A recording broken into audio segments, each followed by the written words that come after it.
मैं इस टॉपिक के बारे में थोड़ा सा बता दूं कि philosophy of doctor B R Ambedkar, Baba Saheb doctor B R Ambedkar, ये अभी कुछ यूनिवर्सिटी के कुछ प्रोफेसर लोगों ने फेसबुक पर भी डाला और कई सोशल मीडिया में ये डाला कि doctor B R Ambedkar was never a philosopher, और ये बात सामने आई।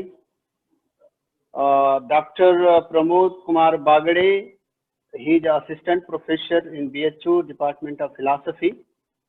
वो बहुत अच्छा काम कर रहे हैं। इनका ये लेक्चर एक दो जगह डिलीवर भी हुआ है, तो मैं चाहूँगा कि सर आप अपना लेक्चर डिलीवर करेंगे। ये काफ़ी थॉट प्रोवोकिंग है। Those who are challenging that Baba Saheb doctor B R Ambedkar is not a philosopher. So now Dr. Pramod Bagade is going to explain how and why Dr. B.R. Ambedkar is a philosopher and what is his philosophy. तो पूरा lecture sir Hindi में होगा और आप हिंदी में बोलेंगे, और हम इस लेक्चर को रिकॉर्ड करने की कोशिश कर रहे हैं, फिर हम लोग आगे मीडिया में देंगे जैसे भी होगा। तो अब हम चाहेंगे सर कि आप अब अपनी बात रखें। हमारे पार्टिसिपेंट्स मोर देन 30 हो चुके हैं। हम सभी से ये चाहते हैं कि सभी लोग अपना म्यूट कर लें, और मैं दोबारा म्यूट कर दिया। बागड़े सर आप अनम्यूट करके अपनी बात रखें। सर आप अनम्यूट कर लें। हाँ, कर दिया है। Right sir, okay. सर्वप्रथम इस व्याख्यान के आयोजन के लिए मैं आयोजकों को धन्यवाद देता हूं, और यह जो विषय है डॉक्टर बाबा साहब अम्बेडकर का दर्शन, यह अत्यंत महत्वपूर्ण है, क्योंकि सामान्यतः डॉक्टर बाबा साहब अम्बेडकर को एक राजनीतिक कर्मी के रूप में या राजनीतिज्ञ के रूप में या अधिक से अधिक संविधान निर्माता के रूप में देखने का प्रचलन है। लेकिन डॉक्टर बाबा साहब अम्बेडकर का दार्शनिक चिंतन क्या था? क्या वे दार्शनिक की यह जो संज्ञा है दर्शन और दार्शनिक की, क्या उस संज्ञा उस अभिव्यक्ति को स्वीकार करने वाले या उसके क्या he was he a philosopher? तो ये उनके समस्त चिंतन को एक दार्शनिक दृष्टि से देखने का प्रयास भी बहुत जरूरी है। तो मैं आज इसी पर अपनी बात रखूंगा। लेकिन चूंकि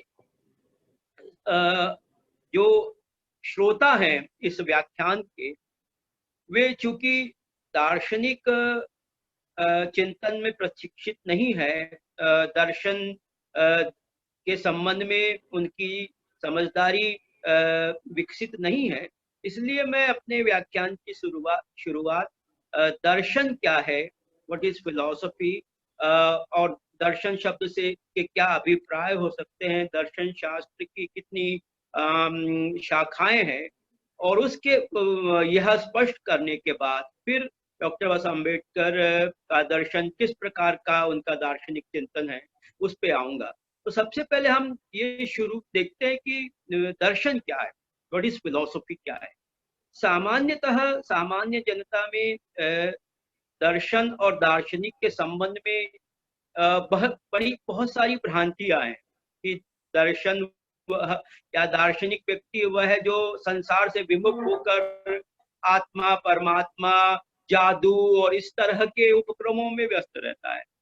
तो ये जो भ्रम है दर्शन के संबंध में कि दर्शन कोई इस दुनिया से परे एक अनुभवातीत, एक जगतातीत, जगत से परे किसी रहस्यमय तत्व का संधान है ये जो, और दार्शनिक वह व्यक्ति है जो इन सब जागतिक संबंधों से, जगत के संबंधों से विमुख होकर वो अपने किसी जंगल में जाकर साधना करता है।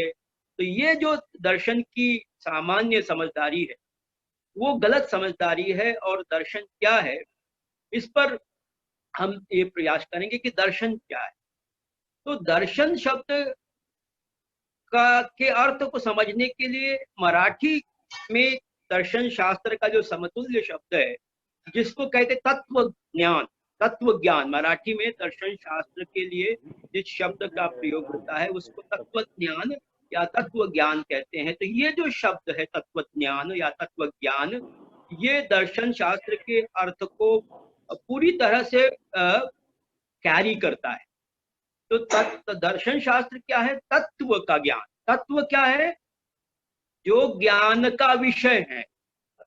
तत्व का मतलब वह वस्तु जिसको हम जान रहे हैं, जो हमारे ज्ञान का विषय बनती है, जिसको हम जानते हैं। तो इस प्रकार तत्व ज्ञान या फिलॉसफी का अर्थ है किसी वस्तु का, किसी ज्ञान के, ऑब्जेक्ट ऑफ नॉलेज का ज्ञान। लेकिन दर्शन शास्त्र की जो विशेषता है, जो इसको विशिष्ट विज्ञानों से, प्राकृतिक विज्ञानों से अलग करती है, कि इसमें जो तत्व है, जो ज्ञान का विषय है, ऑब्जेक्ट ऑफ नॉलेज है, वह कोई एक विशेष यथार्थ का कोई विशेष भाग न होकर पूरा जो यथार्थ है, रियलिटी है।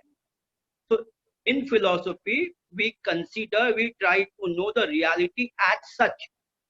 जैसे भौतिक शास्त्र में भौतिक शास्त्री भौतिक यथार्थ की, दुनिया का जो भौतिक यथार्थ है, फिजिकल रियलिटी है, उसके बारे में ज्ञान प्राप्त करना चाहता है।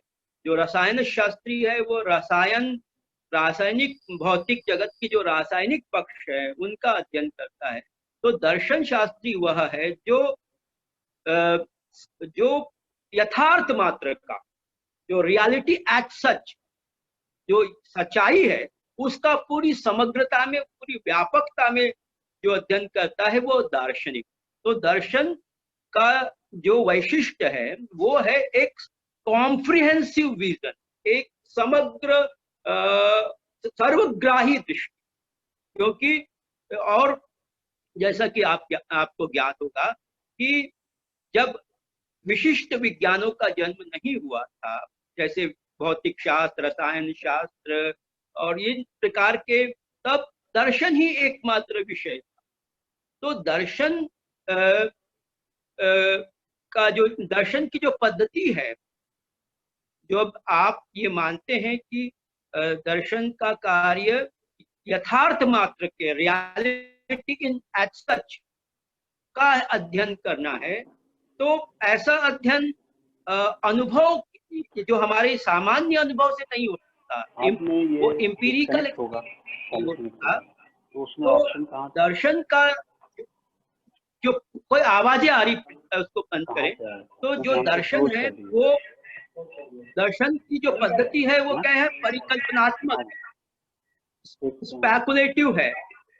मतलब दार्शनिक व्यक्ति एक तार्किक चिंतन करके, परिकल्पनात्मक चिंतन करके अपना दर्शन प्रस्तुत करता है। तो ये दर्शन की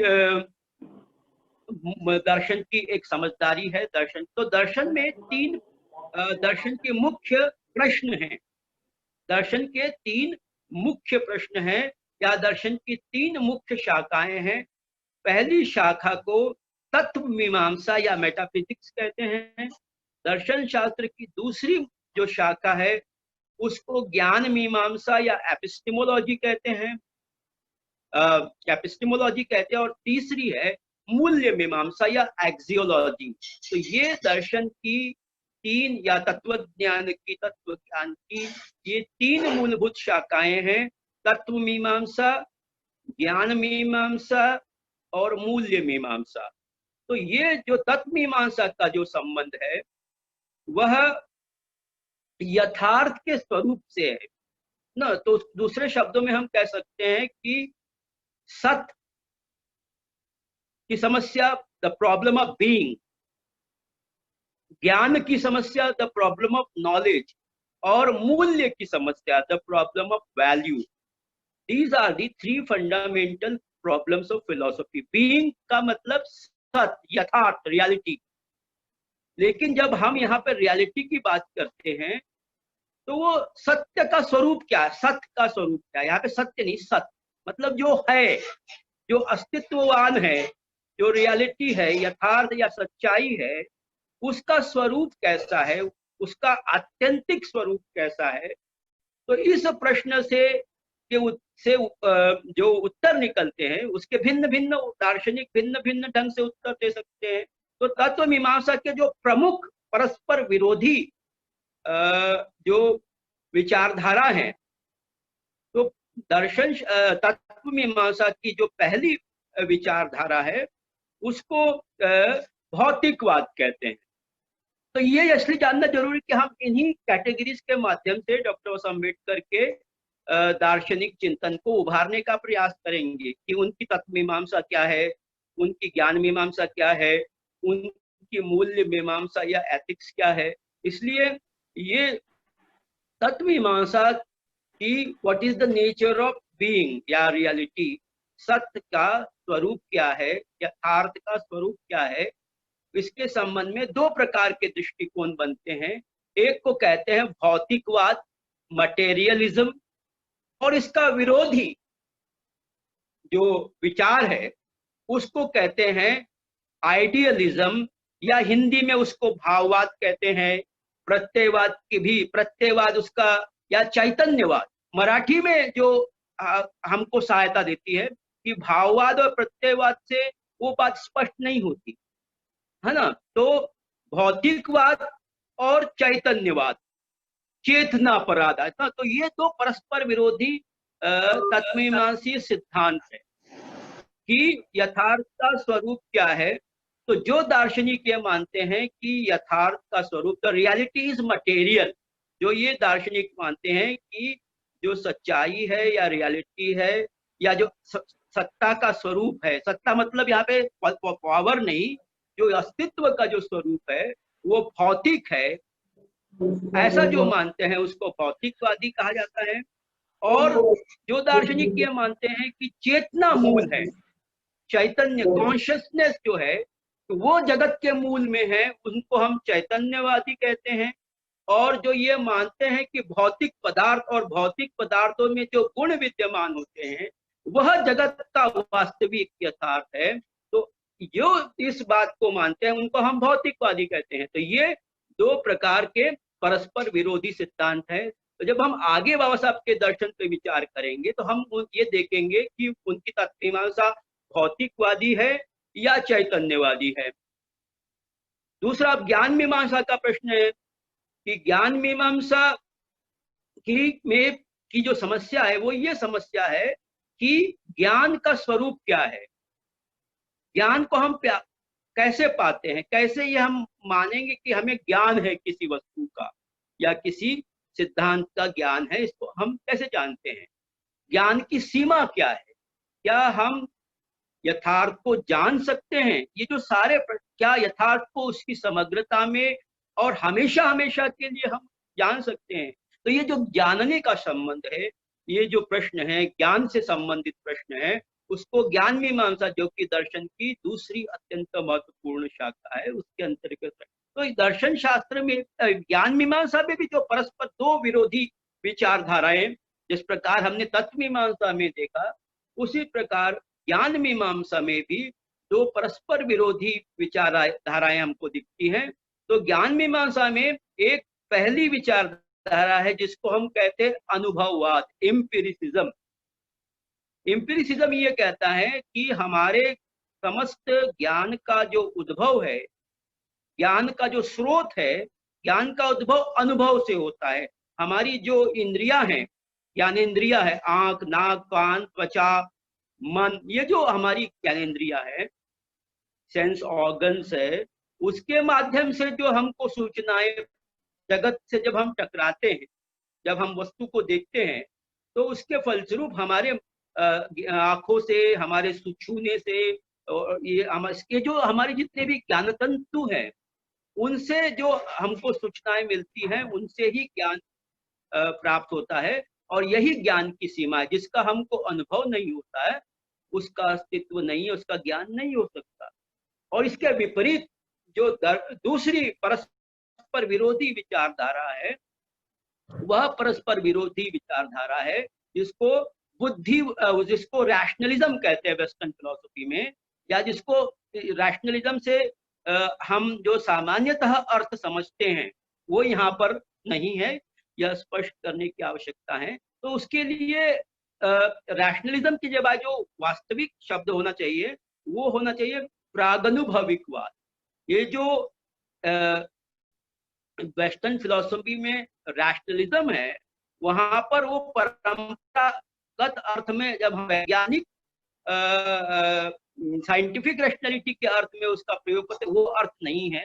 तो जो एम्पिरिसिज्म के विरुद्ध जो दूसरी विचारधारा है, जिसको हम रैशनलिज्म कहते हैं, वो मानती है कि बुद्धि से ही समस्त ज्ञान निकलता है, मतलब अनुभव की कोई जरूरत नहीं है। बुद्धि या जो हमारी आत्मा है या मन है वो बहुत क्रियाशील है, और वो अपने भीतर से पूरे ज्ञान की सृष्टि करता है ना। तो जागतिक अनुभव, इंद्रिय अनुभव की कोई आवश्यकता नहीं है। तो ये जो अप्रायरिज्म है, अनुभव से पूर्व, अनुभव से मुक्त होकर बुद्धि सक्रिय होकर या आत्मा सक्रिय होकर समस्त ज्ञान को उत्पन्न करती है, ये जो दृष्टि है वह, जिसको वेस्टर्न फिलोसफी में, पाश्चात्य दर्शन के संदर्भ में उसको बुद्धिवाद कहा जाता है या रैशनलिज्म कहा जाता है।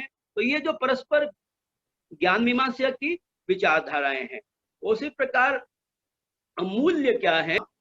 तो मैं ये कह रहा था कि जो दर्शन शास्त्र का तीसरा पहलू है वो है मूल्य की समस्या, कि हमें क्या करना, हमारे लिए कौन से कर्म करणीय है, या हमारे कर्म का आचरण का आदर्श क्या होना चाहिए। इसको मॉरल फिलॉसफी या मूल्य सिद्धांत कहते हैं। तो इसमें किन मूल्यों की, मनुष्य के लिए कौन सा आदर्श आचरण, कौन सा आचरण आदर्श है, या ऐसा कोई कर्म का कौन आचरण का ऐसा कौन सा आदर्श है जो सभी मनुष्य के लिए अनुकरणीय है। इस प्रकार के जो प्रश्न है वो इस दर्शन शास्त्र की इस तीसरी शाखा के अंतर्गत आते हैं। तो अब जब हमने इन तीनों दर्शन शास्त्र के इन तीनों शाखाओं पे अब अध्ययन कर लिया, तो अब हम ये देखेंगे कि बाबा साहब अम्बेडकर की तत्व मीमांसा क्या है, उनकी मेटाफिजिक्स क्या है, उनकी ज्ञान मीमांसा में हम उनको कहाँ रख सकते हैं, क्या उनको हम अनुभववादी कहेंगे या बुद्धिवादी कहेंगे। तत्व मीमांसा में क्या बाबा साहब का दर्शन भौतिकवादी है या चैतन्यवादी है। तो इस प्रकार हम अब बाबा साहब अम्बेडकर के दार्शनिक विचारों की चर्चा करेंगे। तो तत्वमीमांसा का या मेटाफिजिक्स की जो बाबा साहब अम्बेडकर की रियलिटी का स्वरूप क्या है ना, सच्चाई का की विशेषताएं क्या है, तो वो क्या किस प्रकार का स्वरूप मानते। तो आपको याद होगा कि बाबा साहब अम्बेडकर ने बौद्ध दर्शन के अनित्यवाद का जो सिद्धांत है, बौद्ध दर्शन ये मानता है कि जो यथार्थ है, जो सच्चाई है, वो हमेशा बदलती रहती है ना। तो जो परिवर्तनशीलता का जो नियम, जो बीइंग की, वस्तुतः बौद्ध दर्शन ये मानता है कि जो यथार्थ है वो कोई बनी बनाई चीज नहीं है, यथार्थ निरंतर बदलते रहता है। वो तो जो परिवर्तनशीलता है, जिसको अनित्यवाद कहते हैं। तो जो बुद्ध दर्शन का जो सच्चाई के संबंध में जो अनित्यतावाद है, उसको बाबा साहब अम्बेडकर स्वीकार करते हैं कि रियलिटी ये हमेशा बदलती रहती है, एक जैसी नहीं रहती है, वो निरंतर। तो विज्ञान भी इसको मानता है कि जो भौतिक पदार्थ है उसमें निरंतर परिवर्तन होते रहते हैं, और वह उसमें उसके वो एक गति, जो पदार्थ है, मटेरियल है, उसमें एक अपनी इनहेरेंट, उसकी एक आंतरिक गति होती है। तो ये जो गतिशीलता का जो दर्शन है वो बाबा साहब अम्बेडकर मानते हैं। और बाबा साहब अम्बेडकर ने बुद्धा इन धम्मा में पुनर्जन्म की कि जो परंपरागत बौद्ध दर्शन की जो अवधारणा थी उसको व्याख्यायित करते हुए ये कि बाबा साहब ये सवाल उठाते हैं कि पुनर्जन्म किसका, आत्मा का पुनर्जन्म होता है या व्यक्ति का, मतलब क्या उसी व्यक्ति का पुनर्जन्म होता है। तो ये जो सवाल उठाया, इसको स्पष्ट करते हुए उन्होंने कहा कि मरने का क्या मतलब, what is death, when somebody dies what happens. तो जब कोई मरता है तो उसका मतलब होता है कि उसके शरीर ने एनर्जी को प्रोड्यूस करना बंद कर दिया, उसके शरीर ने ऊर्जा को उत्पन्न करना बंद किया। तो जो शरीर में ऊर्जा थी, या तो जो पंच तत्व से, चार तत्वों से निहित जो हमारा शरीर है, तो उसमें जब ऊर्जा जब शरीर ऊर्जा का उत्पादन बंद कर देता है तो उसमें चेतना, तो वो डेथ है। तो डेथ के बाद क्या होता है कि ये जो हमारे जो संगठक तत्व हैं जिससे मिलके हमारा शरीर और चेतना बनी, वो अपने अपने जो महाभूत है उसमें वो मिल जाते हैं। और जब जिसको तथाकथित पुनर्जन्म कहते हैं, वो वस्तु तो वो क्या है, जो विभिन्न प्रकार के चार भौतिक तत्व है जो आपस में आकर जब मिल जाते हैं तो वो चेतना को जन्म देते, एक वह नए जीव को जन्म देते हैं। तो ये जो व्याख्या है डॉक्टर बाबा साहब अम्बेडकर की, वह भौतिकवादी है, क्योंकि भौतिक तत्व जब विशेष मात्रा में संगठित होते हैं, जब पास में आते जो कंपोज होते हैं, तो उसके फलस्वरूप चेतना या जीवन का निर्माण होता है। तो बाबा साहब अम्बेडकर अपनी तत्व मीमांसा में उनकी जो मेटाफिजिक्स है वो अनित्यवादी चैतन्यवाद है, सॉरी अनित्यवादी भौतिकवाद है कि यह जो जिसको हम चेतना कहते हैं वह कोई अलग से एक अपने आप में कोई चीज नहीं है, वह भौतिक तत्वों के एक विशेष प्रकार के संयोग से the specific composition of material elements give rise to consciousness. तो ये जो बाबा साहब अम्बेडकर ने जो व्याख्या की है बुद्ध धम्मा में, वह व्याख्या जो परंपरागत बौद्ध दर्शन है, तो परंपरागत बौद्ध दर्शन में चेतना और मन और भौतिक तत्व, इनको एक साथ माना है। मतलब परंपरागत बौद्ध दर्शन न तो चैतन्यवादी है उस अर्थ में है, न ही वह भौतिकवादी है, क्योंकि चैतन्यवाद वो मानता है कि चेतना प्रमुख है, वो प्राइमरी है, और भौतिकवाद ये मानता है कि जिसको हम भौतिक पदार्थ कहते हैं वह प्राथमिक है।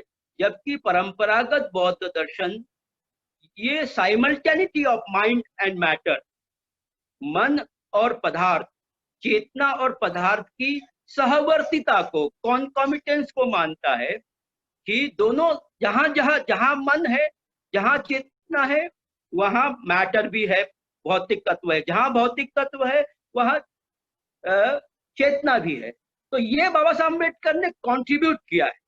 बाबा साहब अम्बेडकर ने जो तथा परंपरागत बौद्ध दर्शन में जो पुनर्जन्म के सिद्धांत का जो भौतिक व्याख्या की, ये बाबा साहब अम्बेडकर का फिलोसॉफिकल कंट्रीब्यूशन है। क्योंकि जो परंपरागत बौद्ध दर्शन है, जिसको हम थेरवादी बौद्ध दर्शन है, वह ना तो भौतिकवादी, वो किसी भी प्रकार की फिलोसॉफिकल पोजीशन को लेने से इनकार करता है।